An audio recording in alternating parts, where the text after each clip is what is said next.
Thank you so much for the time, man. I loved this book. I know we're halfway through the summer now. I feel like it should be everybody's top beach read this summer because it's not wasting words. It's not 1,000 pages long to prove how smart you are to anybody. I mean, you are word economy, but it's still a fascinating longer read. So congratulations to you on this excellent final product.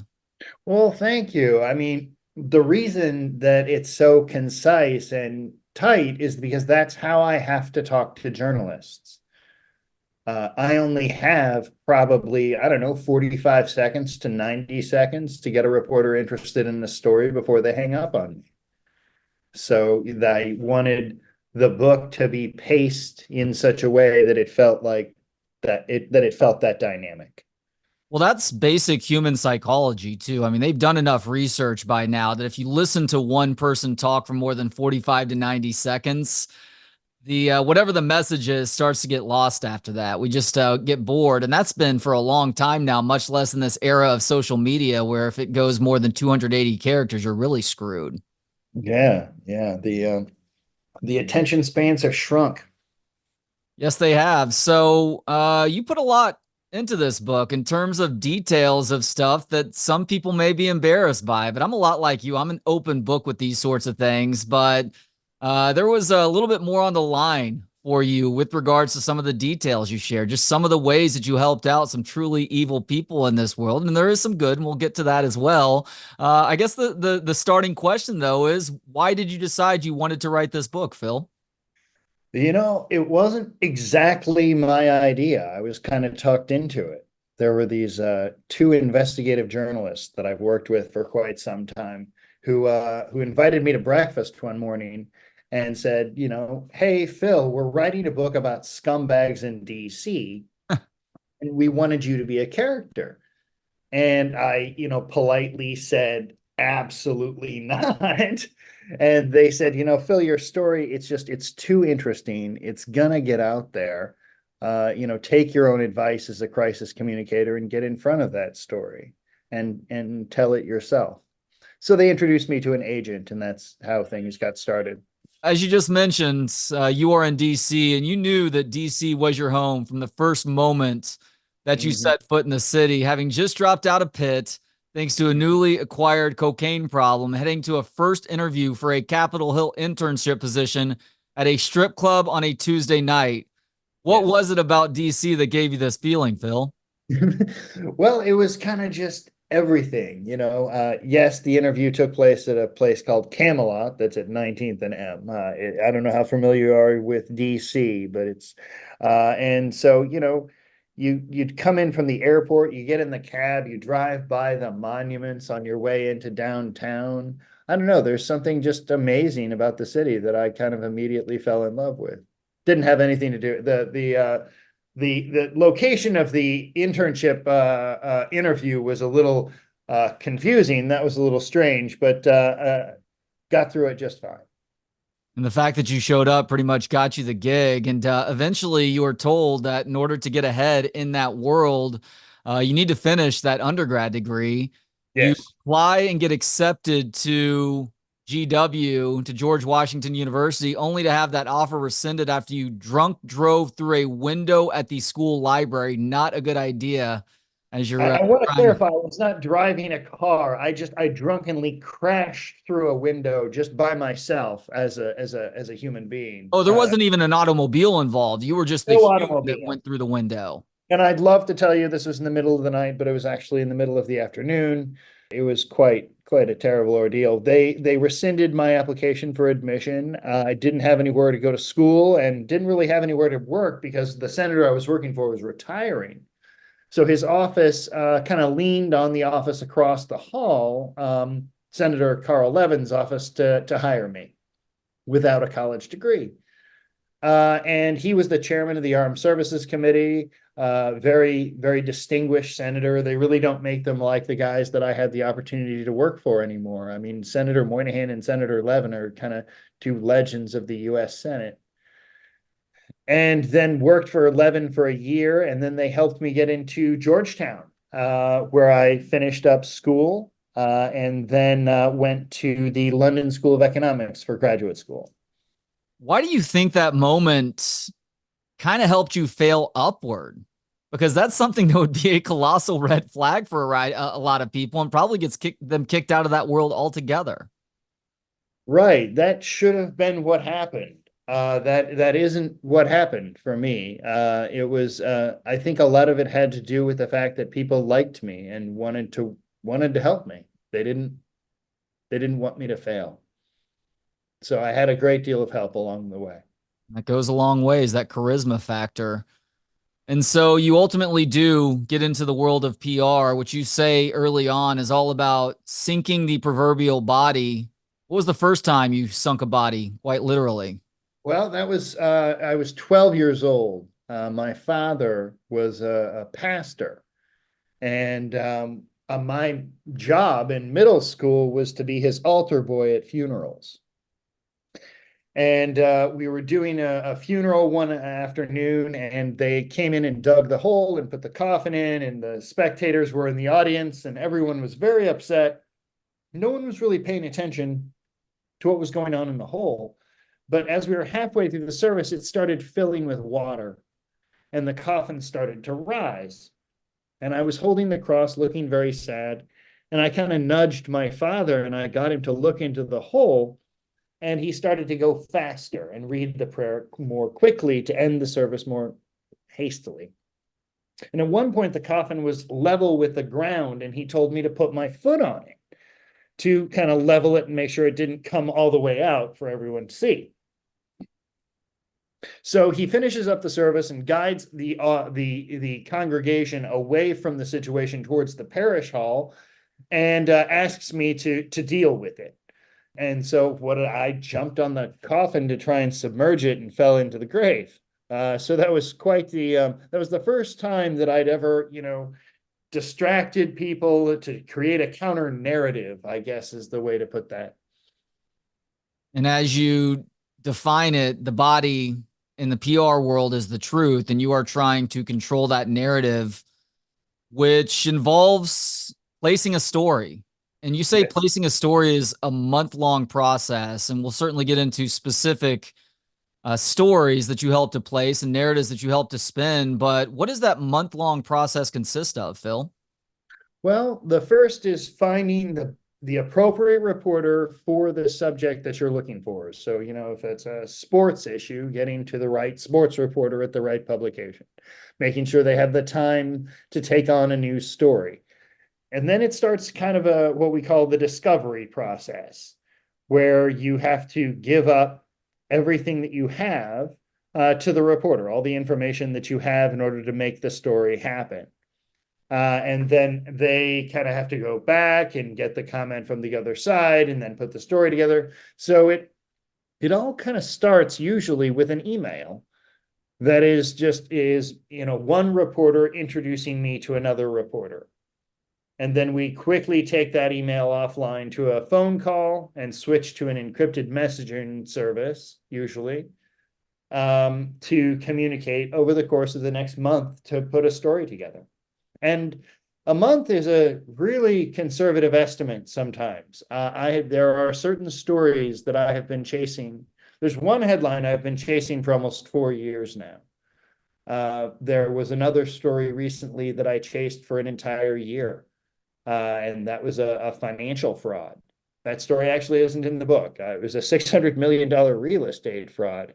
And I worked with the whistleblower to try and out that. And after 3 stories in a wire service, the FBI came knocking on the criminals, or the not criminal, but the party's door who was running this thing, and arrested him. Wow. So So the bigger the story, the longer it takes to place the story then in a lot of some instances. sometimes I've placed big stories that all it took was a text message saying, like, if it's a lawsuit, we won or we lost, and that triggers an entire story that can be a very long and in-depth story. I don't know. There isn't a way to prescribe the length of time it's going to take versus the proximity or versus the impact it's going to have. Hmm. There's no way to predict that.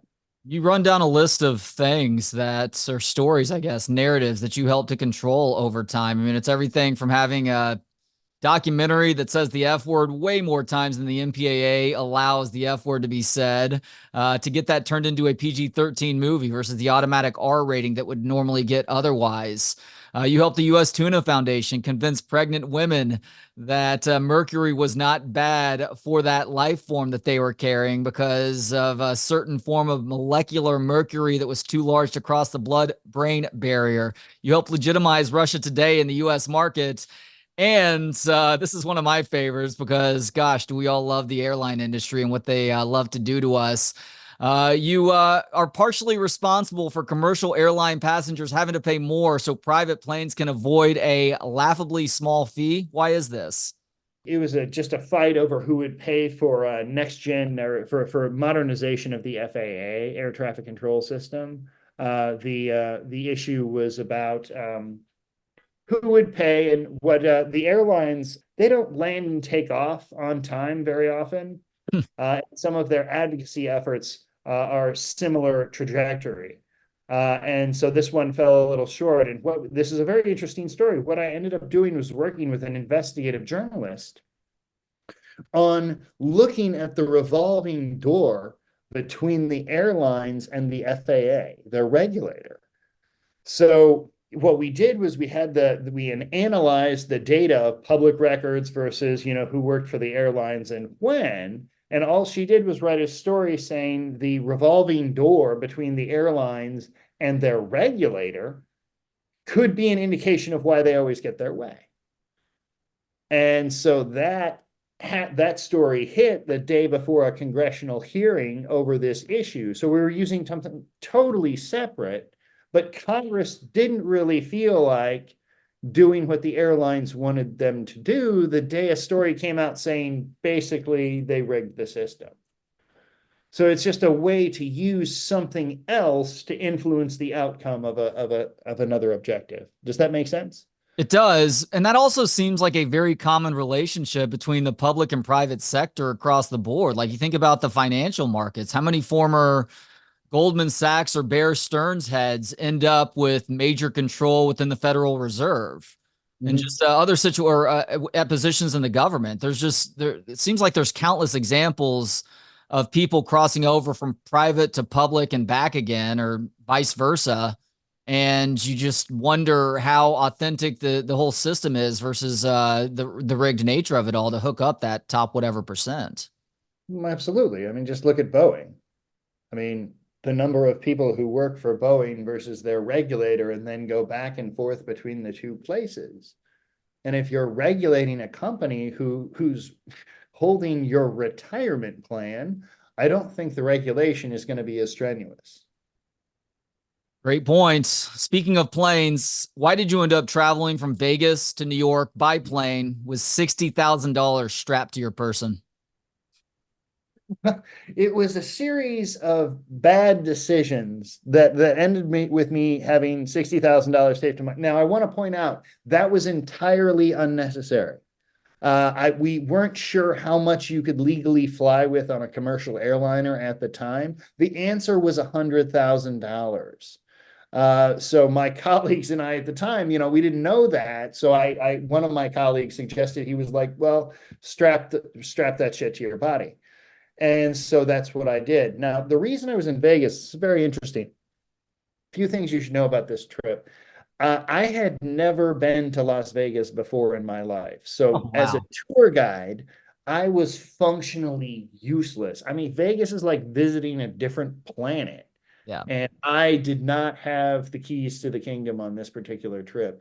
The second thing you need to know is that I I didn't know why I was going to Vegas until I was on the airplane and they had shut the door so you can no longer get out. Email blipped through on my BlackBerry and the hockey puck kind, and I looked at it and it said, leaving Las Vegas was the subject line of this email. And it said there was a list of demands from my client. Now, my client at the time was the family of Muammar Gaddafi. And my job was to look after his 35-year-old son, Matasim, Gaddafi in Las Vegas for a weekend. And the email I received was a list of demands, basically, from Matasim about what he wanted to do in Vegas. And these were some exotic demands, things like going to the Harley store to ship some Harleys to Tripoli and buying an Escalade and a telescope. And he wanted jean shorts. And I want to get into I want to spend a little time on, why do you own a pair of jean shorts? Tell me. Not intentionally. If I do, No. it's a total accident. But this guy wanted some jorts. And so I had this list of demands. I get to the hotel. I think everything's going to be fine. Not so much. On my way there, they called me and somebody was screaming at me in Arabic because they were getting thrown out of their rooms. Turns out housekeeping just wanted to clean their rooms. There was a language barrier of some kind. The weekend just went absolutely nuts on a lot of different levels. And you got to read it in the book to hear the whole story. But yeah, it does end with me liberating about $60,000 from the Libyans using some invoices that might have been fudged a little bit to inflate their value. And I flew back with that taped to my body and made it home. And I couldn't fly home. I had to fly to New York with the money taped to my body because the next day the Muammar Gaddafi was speaking at the United Nations General Assembly, and I had to be there to help with the public relations problems that were coming about as a result of all of that. Just how bad of clients were the Gaddafis when it was all said and done? I mean, let's see here. I think they paid on time. There's something for that, I guess.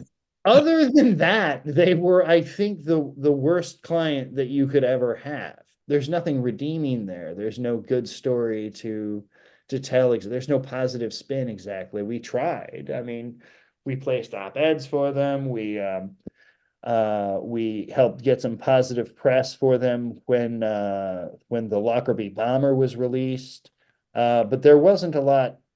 There isn't a lot to do with a client like that. So how and why did you use America's fattest kids to help torpedo a U.S. bid to host the World Cup that ultimately went to Qatar a few years ago?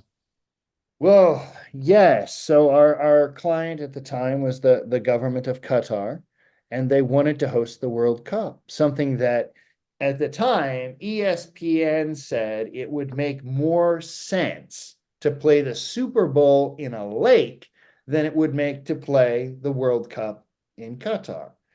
Obviously, because the temperatures would have been about 120 degrees if the games were played as they should have been, and players would have died, and that would have been pretty unacceptable. So my client was particularly upset one day when the U.S. House of Representatives introduced a sense of the House resolution supporting the United States' bid to host the World Cup in 2022. So this sort of resolution does absolutely nothing. It just says Congress thinks this. So my client wanted us to get a resolution introduced into the U.S. Congress opposing our own bid to host the World Cup. And so my boss called me and told me this, and I said, well, that's impossible. And he said something like, well, I said it, you make it true, and he hung up on me. So I had to, I was sitting outside at a restaurant trying to come up with a way to do this. And I was having a vodka soda. It was at Fox and Hounds on 17th Street in DC. And this group of school kids it was 3 p.m. And this group of school kids walks by and they're all morbidly obese. And I was like, there's my answer. And I got a cocktail napkin and a pen, and I wrote a resolution that said the United States government would not support bids for any international games, World Cup, or Olympic until we fully funded physical education programs in public schools. I then worked with a lobbyist to get this introduced into the U.S. Congress, or at least, circulated.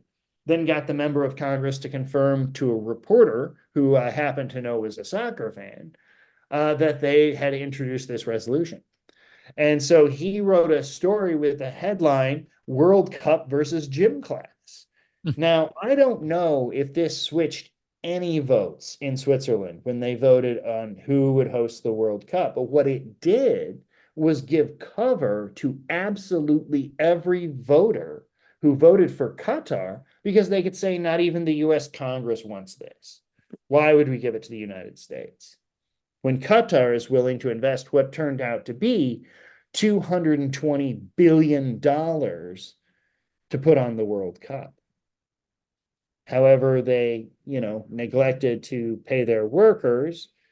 And, during the build up to the games, Qatar said only 2 workers died building those stadiums. And on the eve of the games, they put out a press release saying, well, it might have been more like 500. And the numbers that human rights organizations have put up have said, between 5 and 6,000 died building stadiums for 5,300 minutes of soccer. That's it. That's all the World Cup is. So that is pretty much 1 worker per minute. And 1.5 to 2 billion people watched the finals, and no one gave a shit. Is that why you consider that operation to be one of your great regrets in your careers because of the number of lives lost? That keeps me up at night.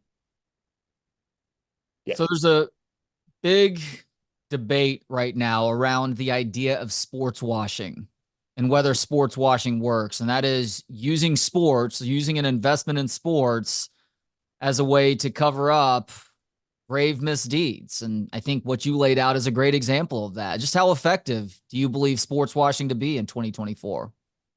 Well, on the record, I'd like to tell you very publicly that sports washing doesn't work, and I'd like to encourage everyone to stop doing it. Unfortunately, the reality is it does work. Qatar wasn't by no means inventing a playbook of any kind. You can look back at, the greatest in our, modern history was 1938 when Hitler hosted the Olympics to show how wonderful the Nazis were. And, then you fast forward several years and you have, China hosting the Olympics. And I mean, I don't know about anybody else, but the opening ceremony to their Olympics was pretty terrifying to me. And then you go to Qatar, who hosted the World Cup and used, I don't know how to politely put it, indentured servitude to build the stadiums. Slave labor. Yeah. Is how some say it. And then the games were awarded, the next ones after the United States were awarded, I believe, to Saudi Arabia in a no bid sort of situation. And they've announced that they're going to use the same labor policies that Qatar used to build the stadiums in Saudi Arabia. So the whole adage about if you don't learn from history, you're condemned to repeat it. We're just doing it much, much faster. Does sports washing work? I don't know. It's if you look at Live Golf, the Saudis were able to try and buy the game of golf. That was the plan. The plan was actually put together by an American consulting firm called McKinsey in a memo called Project Wedge that was outed by the New York Times. And they tried to basically take over the game of golf by buying. And the rationale was very simple, that if you want to buy influence in the United States, the golf course is where decisions get made. And, you can spend millions on lobbying, on public relations to try and clean up this reputation, or you can just buy the game of golf and short circuit the whole process. That's how it was sold to them. Whether sports washing works or not, I mean, there are no ads on TV to, tourism in Saudi Arabia. You see that ad on television sometimes. So I don't know if it works or not. I think that they certainly invest a lot of money in it for it not to be working. or doing something for them. Like, no one had ever heard of the Public Investment Fund before all of the coverage of, what Live Golf was and who the financial backers were. And, it was 100% the Public Investment Fund. And so it's a very interesting and high stakes influence game. This book was so enjoyable for a variety of reasons. Obviously, the personal anecdotes that you share are a big part of that, but it was so fascinating to learn how the PR game works. And at some point, you lay out the main rules of the PR game, including something that runs counter to what has become a pretty common cliche in this world. And that is any press is good press. I think it's rule number one of PR is that any press is good press is complete bullshit. Why Yeah, is well, it's not true in the era of cancellation and you don't really have to look much further than Gaddafi.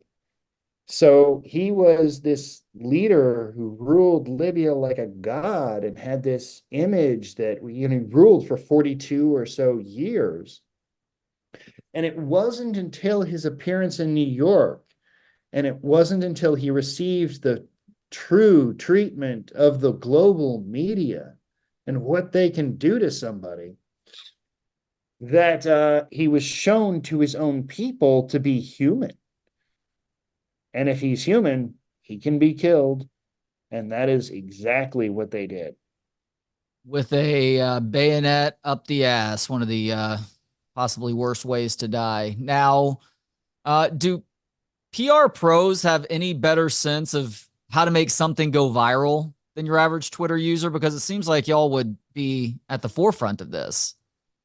You would think, but the way I describe it is that, trying to create a viral moment is kind of like trying to choreograph an earthquake. It's not really possible. PR firms will tell you that they can do it or that they have experience having things. It's not, it's not something you can predict. It is exactly like trying to choreograph an earthquake. Why did NASCAR driver Brandon Brown hire your PR team in 2021? There was there was it was a terrible incident at a racetrack, and Brandon had just won his first big race, and the crowd was chanting, "Let's go, Brandon," which was his fan base's kind of catchphrase for him. And then the other half of the audience was chanting, "Fuck Joe Biden." And a sports announcer interviewed Brandon just at the wrong time, and it fused these two ideas. So for some reason, and this is exactly what I say, why you can't choreograph this particular kind of earthquake, because who would have thought "Let's Go Brandon" would suddenly turn into "Fuck Joe Biden"? I mean, that's just, you can't predict. No PR firm could have predicted that. And so the toothpaste was fully out of the tube by the time I never actually got to speak directly to Brandon. I was a subcontractor on this. All I did was introduce him to the reporter. But so Brandon didn't want to be associated with a movement of, this kind of conservative movement, regardless of what his political beliefs were. He didn't want his name associated with profanity and then the name of the president of the United States. So he wanted to depoliticize this narrative just a little bit. And so we went to the media columnist for the New York Times. I mean, the New York Times doesn't exactly have a NASCAR beat reporter, right? NASCAR, if they get a call from the New York Times, it lights them up. They do not want that coverage, no matter what's going to happen. But this was the exception. And all we did was we went to the media reporter and we said, "Hey, we'd like to depoliticize this narrative. Would you like to do a kind of post-mortem or an autopsy on how this rhetorical moment happened?" And that was very exciting for the reporter. And I said, "Okay, but here's the thing. You got to interview him in a race car on a racetrack."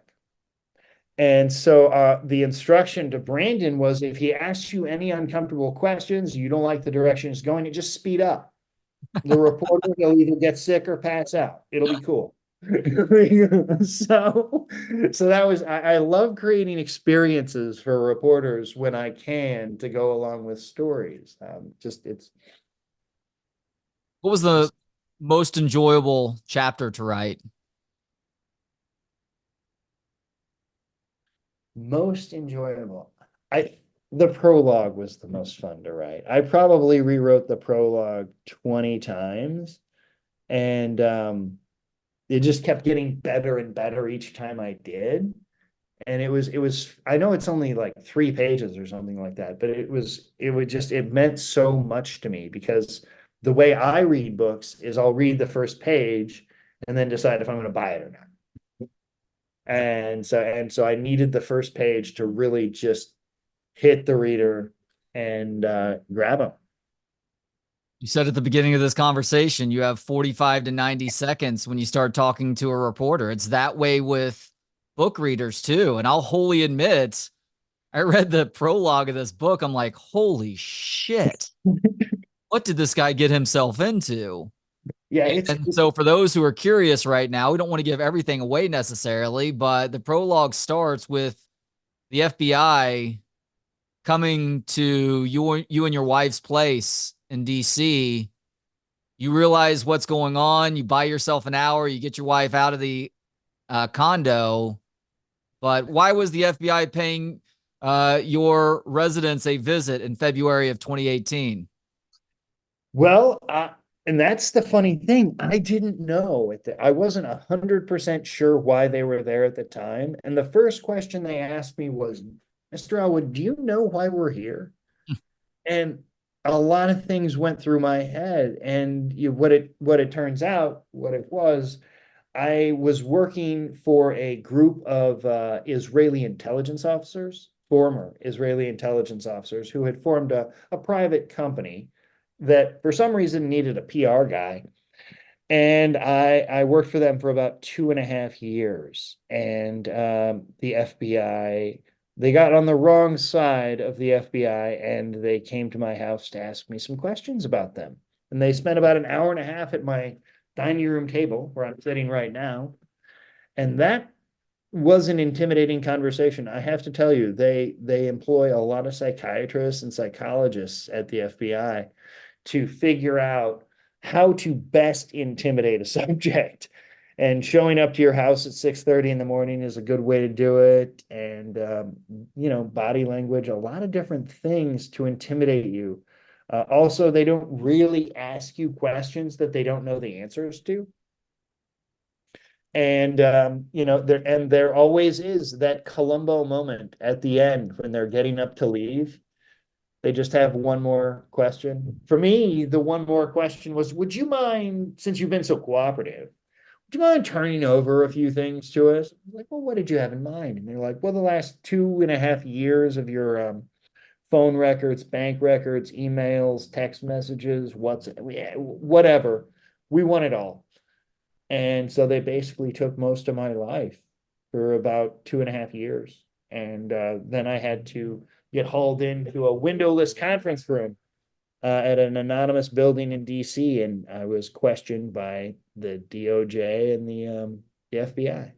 When they initially asked for those things, you told them, I need to speak to a lawyer at this point, but you ultimately do decide to give them whatever it is that they're asking for. How concerned were you with blowback, considering that your employer had worked in Israeli special forces? That was a concern. And there were a lot of concerns about this. My safety was one of them. The fact that most witnesses, and this was all part of the Mueller investigation. Yeah. And so most witnesses in the Mueller inquiry would get washed out in the newspaper anyway. And I wanted to avoid that. I have taken great pains in life not to have a digital presence. And Oh, I know. It took me a while to be able to track down how to contact you for this conversation right now. yeah, it's fine. Kudos on doing a good job with that, I guess. Thank you. Thank you. I've worked really hard at it. They had some questions for me, and we ended up getting it worked out. My favorite. You asked earlier about what was the most fun part to write. The prologue was the most fun part to write, but my favorite chapter, I think, is the one where I have to keep my name out of the press and work with reporters to try and, convert myself from a target to a source. And I think that's I don't know. I think that's a very instructive part of the book. How did this play out for you with this particular story, turning yourself from a target into a source? That is a fascinating concept and one that has obviously been very effective for not just you, but a lot of different people over time.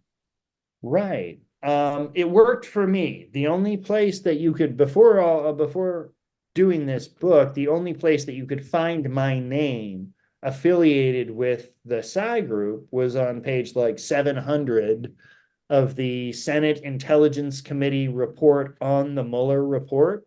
Mm. So like a meta report. And it was this huge report, and on page 700 and something, I mentioned in two footnotes as being an American who did not know what they were doing. so, so, no reporter ever found that footnote and called me or anything like that. So and it helped that I had worked with some of the reporters that were covering the Mueller investigation anyway, so they knew who I was. Speaking And of a lack of digital presence, Mhm. what do you think of LinkedIn, Phil? I think LinkedIn is great. I've gotten a couple of jobs through LinkedIn. I think LinkedIn has vulnerabilities uh, because of what the intelligence officers that I was working for use LinkedIn as a way to create avatars to cultivate sources for information. So this is it's a very convoluted story, but what they do is they create a fake person or even a fake human resources company on LinkedIn that would advertise jobs at the target of an intelligence operation. And they would say, hey, here's a job that is perfect for you. Of course, it was perfect for them. They designed it. And so the person would apply for that job. And then the intelligence gathering would begin. So they would get information from them, resources, documents. If you offer a lucrative job with a lot of travel to people, sometimes they will give you a lot of stuff in exchange for that. So they would fly them to kind of low, let's say low regulation jurisdictions, places like Macau and Hong Kong, and they would fly them places like that. So there's exotic travel. They'd put them up in a nice hotel and then record them and, extract information from them in various ways. Your mentor, Richard Levick, has told you for a long time start with the crazy, I'll rein you in. Why does this resonate with you? Well, one, because I am a little crazy. I've got the mental health paperwork to prove it. But because the ideas that I come up with for public relations campaigns are usually straight out of a Twilight Zone episode. I mean, sometimes literally out of a Twilight Zone, but they're a little strange, but my employers and kind of handlers dial me back in a little bit, and then I'll pitch the idea to a reporter and see what they think of the idea, and then I'll get my client involved sometimes. It's kind of an organic process to come up with something that my client can do that would cross the threshold to be newsworthy. You mentioned Han Solo more than once in this book. What do you love about Han? What are you drawn to about Han? I mean, Han's a criminal. I mean, he's kind of this um, lovable rogue that I've always, I don't know, admired as when I was a kid. I grew up watching the Star Wars movies a lot. The interest in politics came from reading a cartoon strip called Bloom County that features a large-nosed penguin called Opus. And so it was a highly political cartoon. Um, And as a little kid, I started reading it and started asking questions about, the Reagan administration at the time. My parents thought this was very strange. And yeah, I just kind of grew that interest from there. So both Star Wars and Bloom County were big influences on me. So even as a kid, you loved politics. Did. I did. And then that led to when I kind of lost interest in school in high school and found competitive debate. And that was all about the ability to speak quickly and use news coverage to advance your argument. So basically, you were manipulating the news in order to prove a point. So the nature of my work hasn't changed. I wouldn't say I manipulate the news, but I would say that I help to facilitate the news. Well, and just like with the nature of the type of PR that you have done over decades, there's an adrenaline rush that comes with that as well. That, as you freely admit at one point, for a long time, kind of helped you self medicate with that mental illness that you just mentioned. You helped guys like Gaddafi, Saad, Qatar, of course, as we talked about, Sarajevo, Antigua. Haven't gotten into that story. Great story. Highly recommend people check out this book for plenty of reasons, including that, as well as Nigeria, and then also Dubai. I know you said you can't give the details of what happened in Dubai. Any hints, though, about what you Sure. had to do to help out with in Dubai? Sure. I was trying to help clarify the new corporate role of someone who worked in the, let's say, exotic distribution uh, business previously. And it didn't it was a great trip. And that was actually where I learned that I would be going to Nigeria to spend a few weeks there trying to help clarify the president of Nigeria's messages on the kidnapping of almost 300 girls in the Chibok region of Nigeria.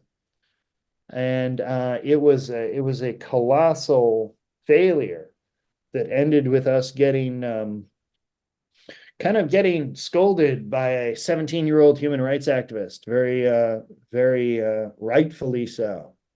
Oh, speaking of somebody who couldn't get out of their own way, the president of Nigeria is fully in that category.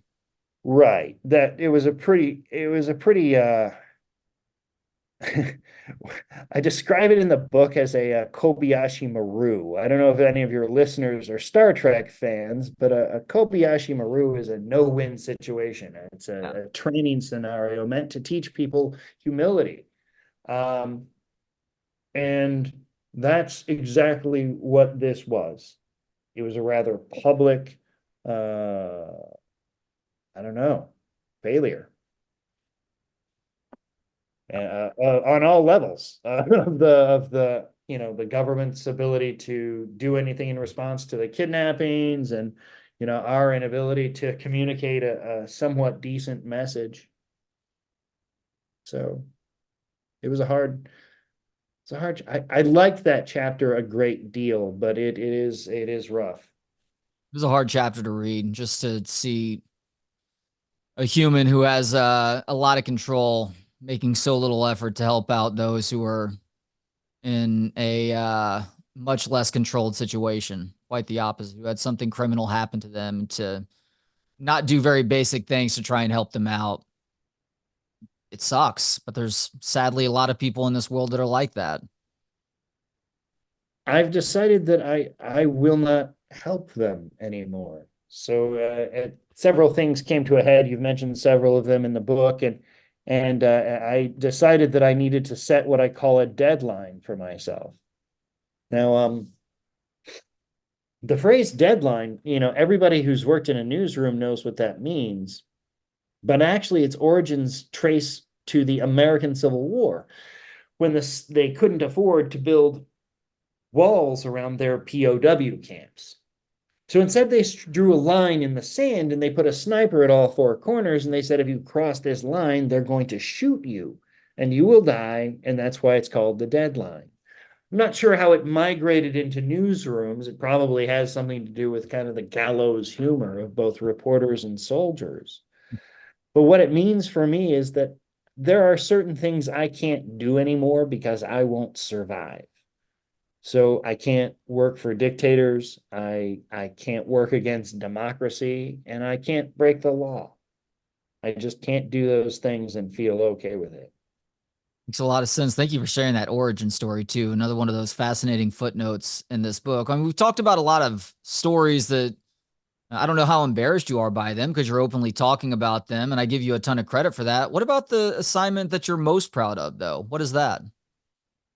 I gotta say that that's gotta be helping to get a guy off of death row in Saudi Arabia.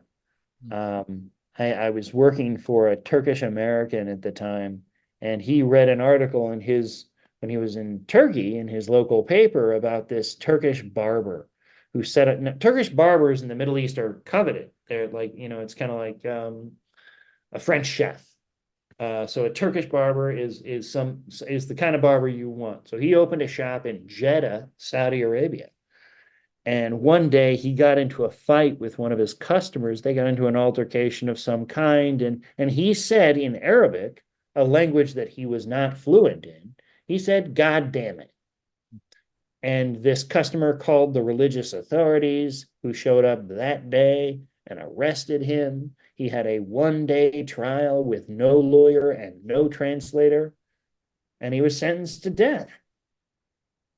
And my client translated this article for me into English and said, get the English speaking press to write about this. And so I called a buddy of mine named Peter Slutsky at the Huffington Post, and I said, hey, man, will you help me get some attention around this? And so he wrote a great piece that got a lot of attention that we sent around to a lot of other reporters. And then one afternoon, the Saudis were hosting a conference at the United Nations with the subject of religious tolerance.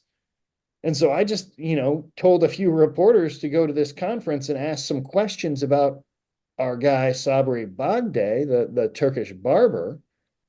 And so they went and asked questions. And shortly thereafter, the king of Saudi Arabia granted this guy a pardon and a one-way ticket to Istanbul, and they said, never come back to our kingdom. And so he lived after having been sentenced to death row. So that's probably the thing I'm the most proud of that I've done. So I do free work for ketamine clinics, trying to increase people's knowledge and understanding of ketamine as a treatment for depression and suicidal ideation. That work is very redeeming, and I like doing it. It helps. You can directly see how it helps people. So those are the things I'm most proud of. Thank you for sharing.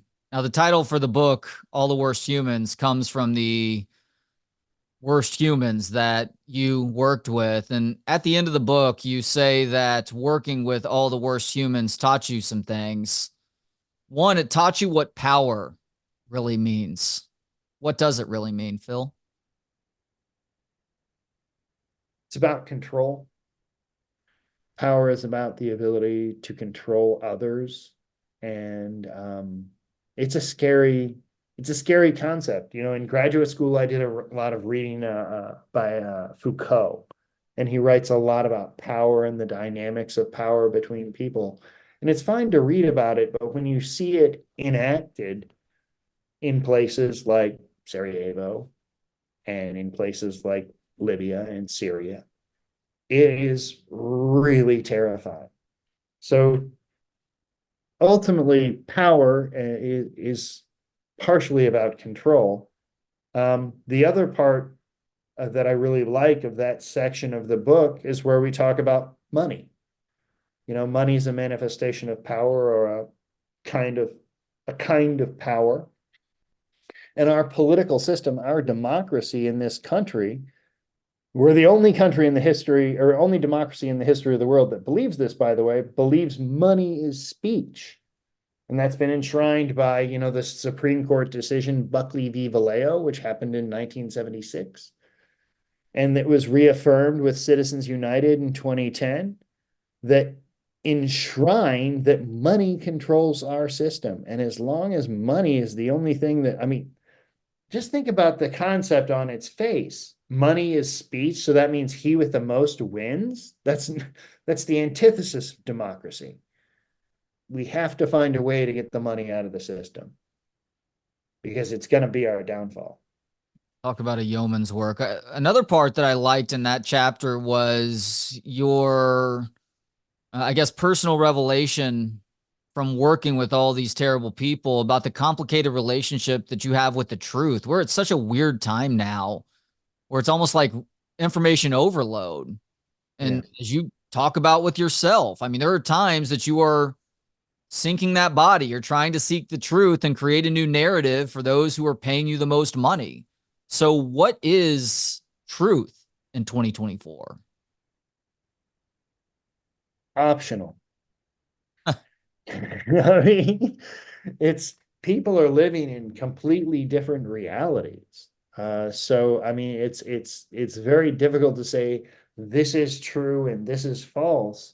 And I think we need to run down a few truths in order to fight back against this. So one of the truths, democracy is good. Okay. So the old line that it's the worst form of government except for all the rest is absolutely true. And so I think we've got a crisis of people believing in democracy in this country. And I think there's definitely a role for people in my profession to reinforce a belief in that. Um, I don't know. There are a number of steps that we should take, but you mentioned the kind of relationship with the truth. That's one of my favorite parts of the book because it's the reason that I respect journalists so much is because they have an uncomplicated relationship with the truth. Like their job is just to get the truth out there. Mine is to tell the truth over a period of time in order to get a story to happen at a certain moment. Well, it gets weird even when talking about journalism in 2024 because journalists are oftentimes operating on biases too, right? And the idea of democracy is a great one, but you watch how the system has functioned for such a long time now, and it's hard not to wonder just how democratic this whole process is.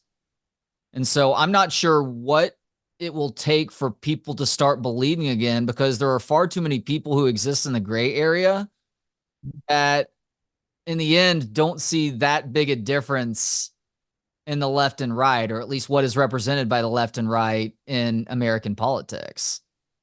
No, no, there's not a meaningful distinction anymore because we no longer have people with good ideas Yeah. competing with each other.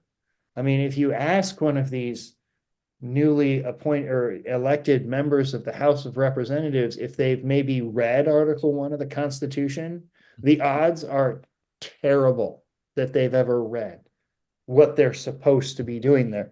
90% of what they're supposed to do is pass the 12 appropriations bills, 12 or 13, depending upon who you ask.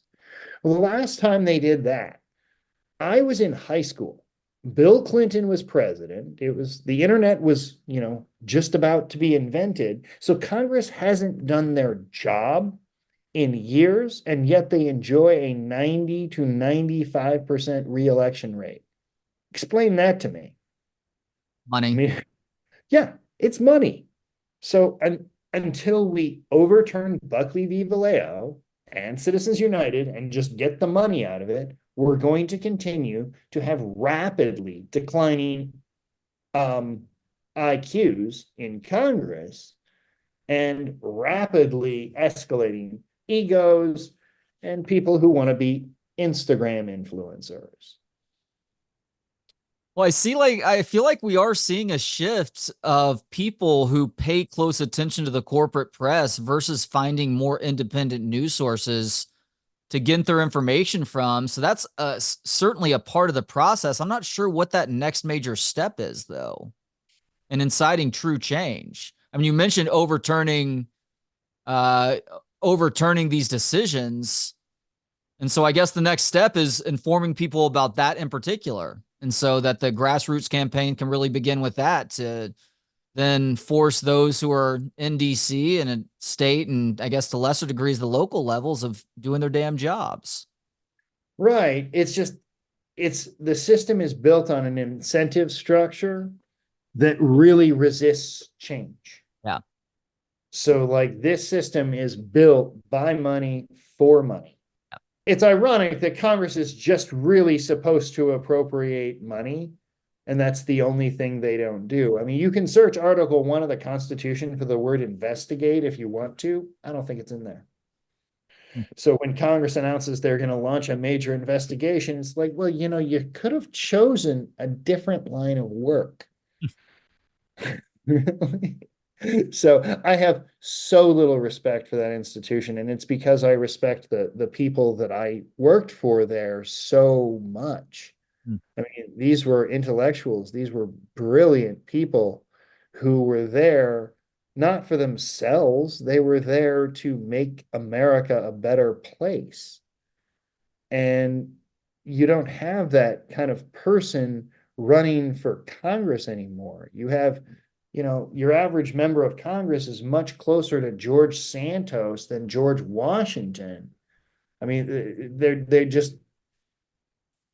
they're not worth it anymore. And that's why in the book, they're described pretty much as a tactic. Yeah. Like we use Congress when we need somebody to write a letter saying something, or we need a resolution introduced on some bullshit thing. I mean, no real thought goes into Congress anymore. Sorry to rant about the first branch, but they've abrogated all of their thinking and reasoning skills. And they don't use them anymore. Oh, no need to apologize. This is an area that I'm passionate about too. All right, last question now, Phil, because we are at the end of the hour. How much has writing and talking about this book helped you out personally? This is something that it wasn't your idea initially, but you talked about certain parts that were fun to write, certain parts that were a little bit more difficult. Ultimately, how much has it helped you out as a human? It's really reinforced that deadline for me. Now that I've written a book like this, it is bridge burning in a way that I can't go back and do this kind of stuff. The media would catch me and eat me alive if I went to work for a dictator or tried to break the law or worked against democracy somehow. It wouldn't work. And that's one of the reasons I'm happy that I wrote this book, is that I can't do those things anymore. And that's good. So yeah, I'm very happy with it. As you should be. One of my favorite books of the year. And he is Phil Elwood, a public relations operative who has been referred to by those who love him the most as the Forrest Gump of DC. That means he has been in the background of some of the craziest historic scenarios of the past couple of decades, oftentimes representing truly evil people. And he has just written a book about many of those experiences and his own personal struggle to deal with it all, called All the Worst Humans: How I Made News for Dictators, Tycoons, and Politicians. Phil, thank you so much for the time today. Thank you very much for having me on. Wherever you're watching or listening right now, if you have not already, I would greatly appreciate you subscribing to this channel. If you're on YouTube, please click that thumbs up button to like today's episode. Thanks to Gentleman Jesus for the intro and outro music. Hear more of his work at gentlemanjesus.com. And thanks to you for hanging out. For more of the show and to connect on social media, visit booksonpod.com. Talk to you next time on Books on Pod.